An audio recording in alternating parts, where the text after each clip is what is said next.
Hello guys, আসসালামু আলাইকুম। তো স্বাগতম জানাচ্ছি আমাদের আরো একটি নতুন ভিডিওতে। তো আজকের ভিডিওতে আমরা আলোচনা করব হচ্ছে নবম দশম শ্রেণীর বিজ্ঞান বই থেকে।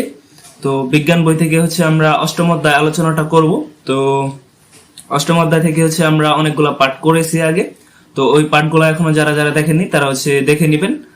আর আজকে হচ্ছে আমরা আলোচনা করব অষ্টম অধ্যায় মাটি সংরক্ষণের কৌশল সম্পর্কে।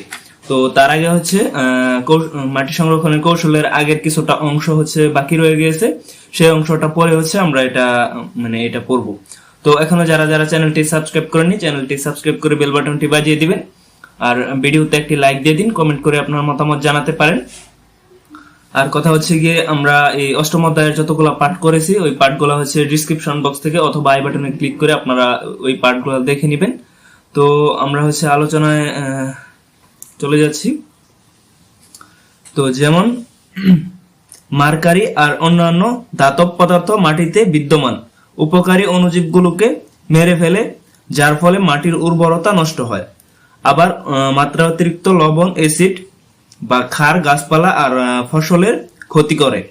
এই জাতীয় বর্জ্য থাকা প্রোটিন বা অ্যামিনো অ্যাসিড ব্যাকটেরিয়া দ্বারা ভেঙে hydrogen sulphide gas, sulphur dioxide gas কিংবা ফসফরাসের অক্সাইড তৈরি করে, যার কারণে মাটি দূষিত হয়ে পড়ে।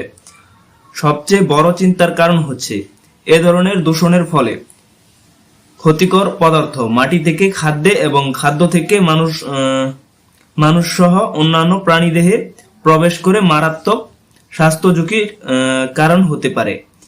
শুধু তাই নয়, এই জাতীয় দূষণের ফলে মাটির জৈব রাসায়নিক ধর্মের পরিবর্তন ঘটতে পারে, যেটি ফসল উৎপাদনের বিরূপ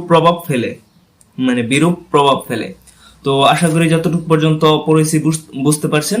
তো এখানে বলা হয়েছে যে মাটি যদি দূষিত হয়, ওই মাটিতে যদি আমরা ফসল ফলাই এবং ওই ফসল যদি আমরা খাই, যে কোনো প্রাণী খায়, তাহলে হচ্ছে ওই ফসলে হচ্ছে ওই দূষণের ইয়াটা থেকে যাবে এবং ওই দূষণটা হচ্ছে মানুষের দেহে পৌঁছাবে, তখন মানুষ অসুস্থ হয়ে পড়বে। তো এরকম কথাবার্তায় এখানে বলা হয়েছে, বোঝানো হয়েছে। তো আশা করি বুঝতে পারছেন এখানে কি বোঝানো হয়েছে।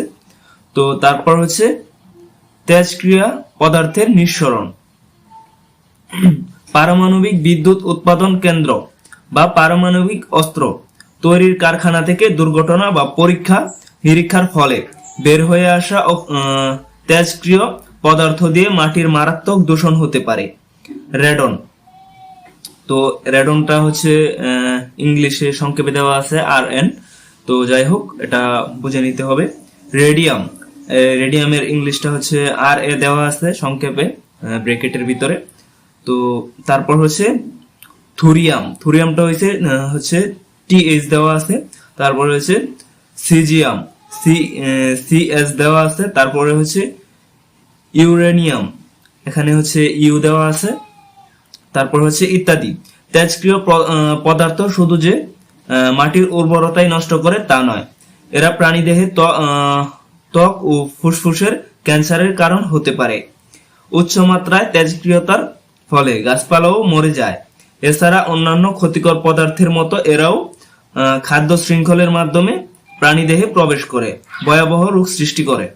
তো আমি প্রথম অংশটুকু পরে যেটা বলেছিলাম যে এটা হচ্ছে প্রাণীদেহে ছড়িয়ে পড়ে এবং মারাত্মকভাবে ক্ষতি করে বা ভয়াবহ রোগ সৃষ্টি করে, ক্যান্সারের মতো রোগ সৃষ্টি করে থাকে। কারণ হচ্ছে যখন আমি একটু সেট করে নিই ক্যামেরাটা, তারপর বলছি। তো যখন মাটিটা দূষণ হয়ে পড়ে, তখন হচ্ছে আপনার ওই মাটি থেকে